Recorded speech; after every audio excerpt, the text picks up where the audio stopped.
أعوذ بالله من الشيطان الرجيم. بسم الله الرحمن الرحيم.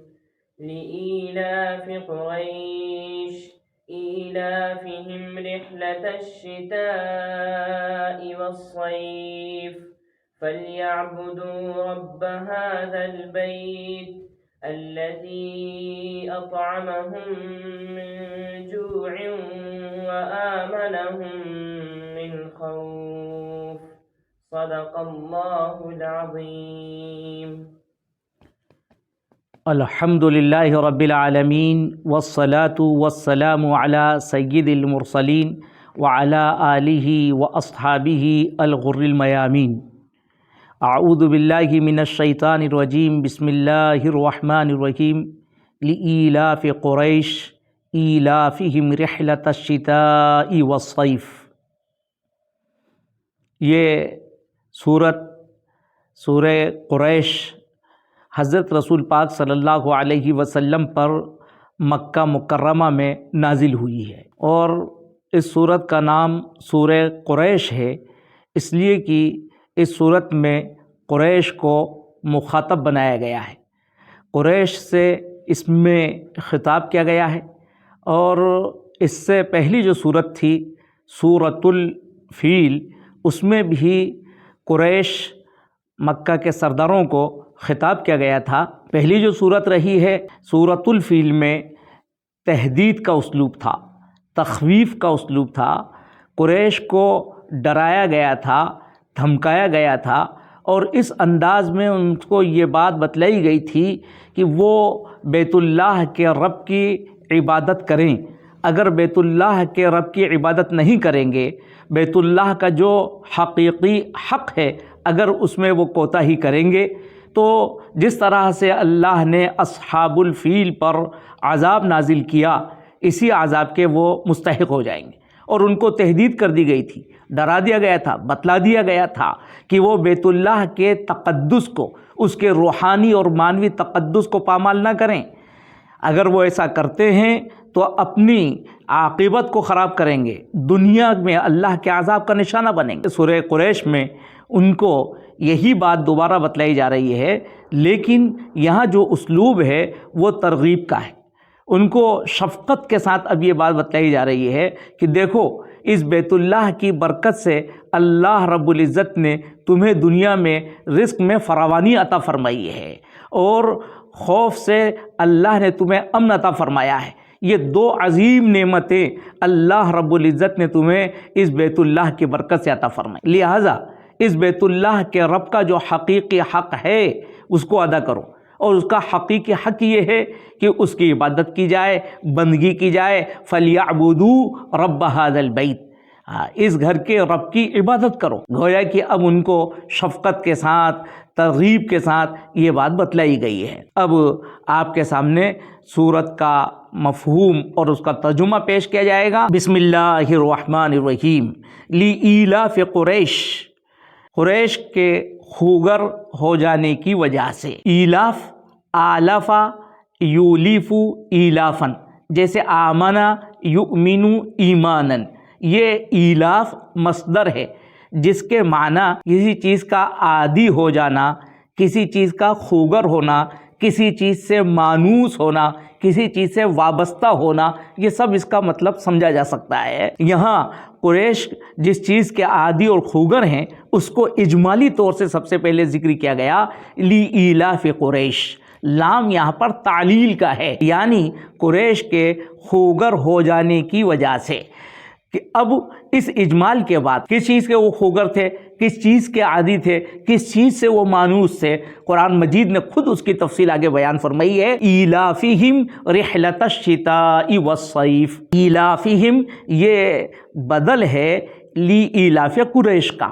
اسی مجمل کی یہ تفسیر بیان کی جا رہی ہے، اور یہ قرآن مجید کا ایک اسلوب ہے. ایک چیز کو وہ مجمل بیان کرتا ہے، پھر اس کے بعد اس کی تفصیل بیان کرتا ہے تاکہ بات پوری طرح سے واضح ہو جائے. اور یہ مجمل بات اس لیے کہی جاتی ہے، ایک مختصر بات اس لیے کہی جاتی ہے تاکہ سننے والا متوجہ ہو جائے۔ تو پہلے تو متوجہ کیا گیا کہ قریش عادی ہو گئے ہیں، خوگر ہیں۔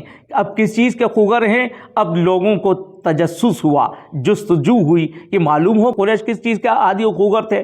فرمایا کہ قریش عادی تھے، خوگر تھے، وہ مانوس تھے سردی اور گرمی کے سفر کے۔ ایلافہم رحلۃ الشتاء والصیف، قریش سردی میں یمن کا سفر کیا کرتے تھے، اس لیے کہ یمن وہ گرم علاقہ تھا، اور گرمی میں وہ شام کا سفر کیا کرتے تھے۔ گویا کہ قریش دو بڑے تجارتی سفر کیا کرتے تھے، ایک یمن کا، دوسرا شام کا، اور یہ تجارتی سفر ان کے لیے بہت اہم اور بنیادی تھے، اس لیے کہ پس منظر اگر آپ کے سامنے ہے تو آپ اس کو بہت اچھی طرح سے سمجھ سکتے ہیں کہ مکہ کا علاقہ، یہ بلکہ حجاز کا جو علاقہ ہے وہ بالکل سنگلاخ ہے، ہر طرف صحرا ہیں، پہاڑ ہیں، کاشت کے لیے کوئی زمین نہیں ہے، وہاں اس دور میں ایک دانے کی بھی کاشت نہیں ہوتی تھی۔ تو ایسا بنجر علاقہ، وہاں ظاہر ہے کہ اب ان کے کھانے اور پینے کا انتظام کیسے ہو؟ تو ان کے کھانے اور پینے کا، ان کا معاش کا انتظام وہ انہی تجارتی اسفار سے ہوا کرتا تھا۔ اور یہ جو ان کے دو تجارتی سفر ہوا کرتے تھے، یہ دونوں تجارتی سفر یہ سمجھیے کہ اہل مکہ کے لیے وہ ریڑھ کی ہڈی تھے، رگے جان کی حیثیت رکھتے تھے۔ ان کی اقتصادی زندگی کا پورا دار و مدار بس انہی دو سفر کے اوپر تھا، اور یہ دو سفر جو ہوا کرتے تھے پورے مکے کا سرمایہ اس میں ہوا کرتا تھا۔ اور ظاہر ہے کہ یہ دو سفر ہو رہے ہیں، اور ان دو سفر کے ذریعے سے ان کو بڑا نفع ہوتا تھا۔ ایک بات تو یہ تھی کہ یہ لوگ مکہ کے رہنے والے تھے، اور جب مکہ کے رہنے والے ہونے کی وجہ سے دوسرے عرب ان کا بڑا احترام کیا کرتے تھے، اور جب یہ قافلے ان کے جاتے تجارت کے تو ایک بڑا فائدہ تو یہ ہوا کرتا تھا کہ راستے میں ان کے قافلے کو کوئی چھیڑتا نہیں تھا، غارت گیری ان کے ساتھ نہیں ہوا کرتی تھی۔ عرب کے اندر اس وقت جو غارت گیری ہوا کرتی تھی، لوٹ کھسوٹ ہوا کرتی تھی، وہ اپنی ایک مستقل تاریخ ہے، لیکن ان کو بیت اللہ کی برکت سے کوئی چھیڑتا بھی نہیں تھا، بلکہ ان کے ساتھ تو اور اس کے برعکس معاملہ ہوا کرتا تھا کہ لوگ ان کا استقبال کیا کرتے تھے، ان کو یہ سمجھتے تھے کہ یہ تو حرم والے ہیں، یہ بیت اللہ والے ہیں۔ تو اس طرح سے اللہ نے ان کو امن عطا فرمایا۔ دوسری بات، جب یہ تجارتی منڈی میں کہیں پہنچا کرتے تھے تو دوسرے لوگ ان سے تجارت بھی کیا کرتے تھے، اور اس تجارت کو اپنے لیے برکت کا ذریعہ سمجھتے تھے کہ ہم اللہ والوں کے ساتھ، حرم والوں کے ساتھ تجارت کر رہے ہیں۔ تو اس طرح سے ان کو تجارت میں بھی بڑا نفع ہوا کرتا تھا، اور ان کو خوف سے بھی امن ملا ہوا تھا۔ اب ان کو تذکیر کی جا رہی ہے کہ اللہ نے جو تم پر انعام فرمایا، اور اتنے بڑے دو انعام تمہیں اللہ نے عطا فرمائے ہیں، اس انعام کا یہ شکریہ ادا کرو کہ اس گھر کے رب کی تم عبادت کرو۔ لإیلاف قریش ایلافہم رحلۃ الشتاء والصیف فلیعبدوا رب ھذا البیت، فلیعبدوا تو چاہیے کہ وہ عبادت کرے رب ھذا البیت، اس گھر کے مالک کی، اس گھر کے رب کی، اور گھر سے مراد بیت اللہ، خانہ کعبہ کے رب کی، مالک کی وہ عبادت کریں۔ یہاں یہ بات واضح رہے، لی ایلاف میں جو لام ہے وہ فلیعبدوا سے متعلق ہے، یعنی ایک بات یہ کہی جا رہی ہے کہ اللہ نے قریش پر بہت سی نعمتیں نچھاور کیں، لیکن انہوں نے کسی نعمت کا شکر ادا نہیں کیا، تو کم سے کم وہ اس ایک نعمت کا، یعنی اس سفر میں جو اللہ نے ان کو سہولت عطا فرمائی، حریت اور آزادی عطا فرمائی، ان کو جو عزت و شرف عطا فرمایا، اس کا تو کم سے کم وہ شکریہ ادا کریں۔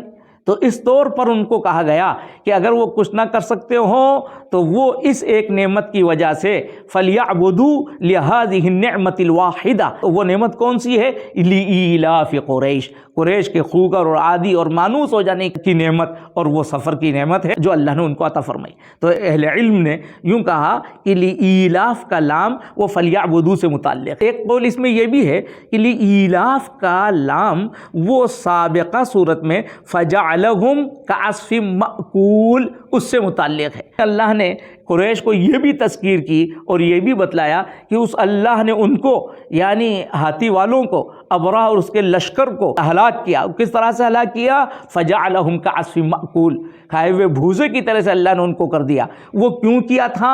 لإیلاف قریش، قریش کے خوگر اور عادی اور مانوس ہونے کی وجہ سے، یعنی گویا کہ قریش کے خاطر کہ وہ عزت کی اور آزادی کی زندگی بسر کریں، اس لیے اللہ نے ان کو ہلاک کیا.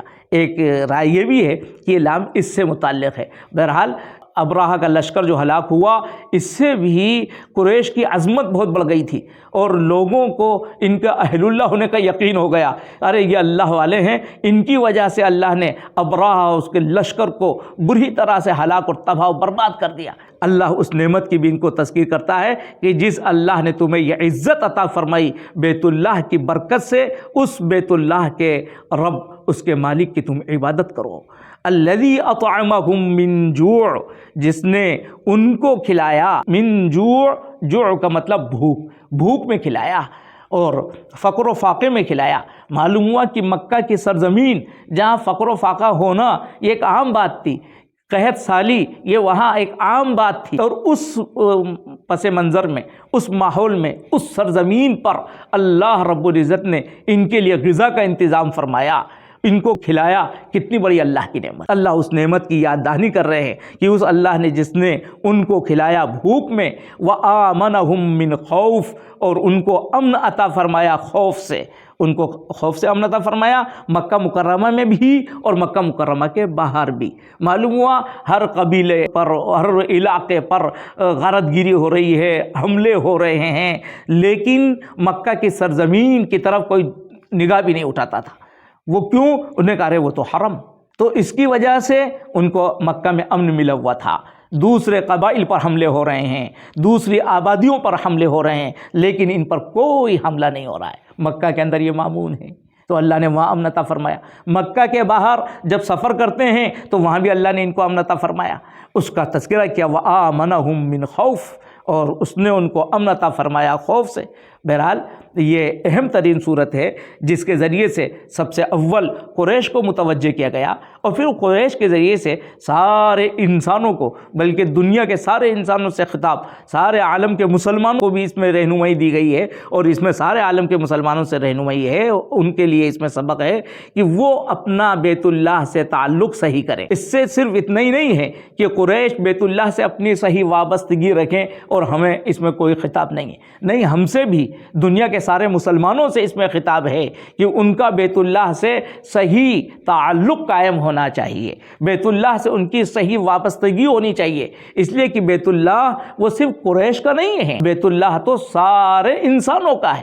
قرآن مجید نے اس حقیقت سے پردہ اٹھایا. وَإِذْ جَعَلْنَا الْبَيْتَ مَثَابَةً لِلنَّاسِ وَأَمْنًا. مَثَابَةً لِلنَّاسِ، اللہ نے بیت کو، بیت اللہ کو سارے انسانوں کے لیے مرکز بنایا ہے، ثواب کی جگہ بنایا ہے، بار بار آنے کی جگہ بنایا ہے. مَثَابَةً لِلنَّاسِ وَأَمْنًا، اور ان کے لیے امن کی جگہ بنایا. سارے انسانوں کے لیے امن ہے. جس طرح سے قریش کے لیے یہ جائے امن ہے، قریش کے لیے مأویٰ اور ملجا کی حیثیت رکھتا ہے، سارے انسانوں کے لیے بیت اللہ مأویٰ اور ملجا کی حیثیت رکھتا ہے. لہذا ہمیں بھی بیت اللہ سے اپنی نسبت کو صحیح رکھنا چاہیے، اور نسبت کا صحیح رکھنے کا مطلب یہ ہے فَلْيَعْبُدُوا رَبَّ هَذَا الْبَيْتِ، اس بیت کے، اس گھر کے رب کی عبادت کی جائے. یہ اور ظاہر ہے کہ اس کی عظمت کا خیال ہر مسلمان کو رکھنا چاہیے. حضرت رسول پاک صلی اللہ علیہ وسلم نے جو فرمایا لا تشد الرحال الا الى ثلاثه مساجد، اگر سفر کیا جائے گا احترام، عظمت، ثواب کی نیت سے تو وہ صرف یہ تین ہی جگہ ہیں. بیت اللہ کا سفر کیا جائے، مسجد نبوی کا سفر کیا جائے، یا بیت المقدس کا سفر کیا جائے. اب یہ جو عظمت اور یہ مقام بیت اللہ کا ہے، اس کو باقی رکھنا چاہیے. اس کے علاوہ اب کہیں اور سفر کو ثواب کی نیت سمجھا جائے، کہیں سفر کو عبادت کی نیت سمجھا جائے، کسی آستانے پر پہنچنے کو اور وہاں معلومہ 7 مرتبہ سفر کرنے کو حج کے برابر سمجھ لیا جائے، تو ان سب جہالتوں کو دور کرنا ہوگا. بیت اللہ کا جو مقام ہے اس کو وہ مقام دیا جائے، اور اس سے جو صحیح وابستگی ہے اس کو قائم کیا جائے. یہ ہم سے بھی مطالبہ ہے. اگر ہم ایسا نہیں کرتے ہیں تو وہی غلطی جو قریش نے کی ہے اسی غلطی کا ارتکاب ہم بھی کر رہے ہیں. اور اللہ کی مساجد جو دنیا بھر کے اندر ہیں وہ سب بھی بیت اللہ ہی کا عکس ہیں. وَأَنَّ الْمَسَاجِدَ لِلَّهِ فَلَا تَدْعُوا مَعَ اللَّهِ أَحَدًا. تو وہاں بھی یہی مطلوب ہے کہ اللہ کی مساجد ہیں ان کا حق ادا کیا جائے، مساجد کو آباد کیا جائے، وہاں اللہ کی عبادت کی جائے. یہی احترام ہے اور اس احترام کا تقاضا سارے انسانوں سے ہے، اور جو ایسا کریں گے تو اللہ رب العزت ان کو دو نعمتیں عطا فرمائیں گے. وہ دو نعمتیں کیا ہیں؟ ایک رزق کے اندر اللہ برکت عطا فرمائیں گے، دوسری چیز خوف سے اللہ نجات عطا فرمائیں گے. اور جو اس نعمت کا حق ادا نہیں کرے گا تو پھر اللہ ان کو ان چیزوں سے محروم فرمائیں گے. اس لیے دنیا کے سارے مسلمان جو چاہتے ہیں کہ اللہ ان کے رزق میں بھی برکت عطا فرمائے اور ان کو خوف سے امن عطا فرمائے، تو ان کو وہ چاہیے کہ وہ بیت اللہ سے اپنی وابستگی کو صحیح رکھیں اور بیت اللہ کا جو حق ہے اس کو ادا کریں. اور بیت اللہ کا حق یہ ہے کہ بیت اللہ کے رب اس کے مالک کی عبادت کی جائے.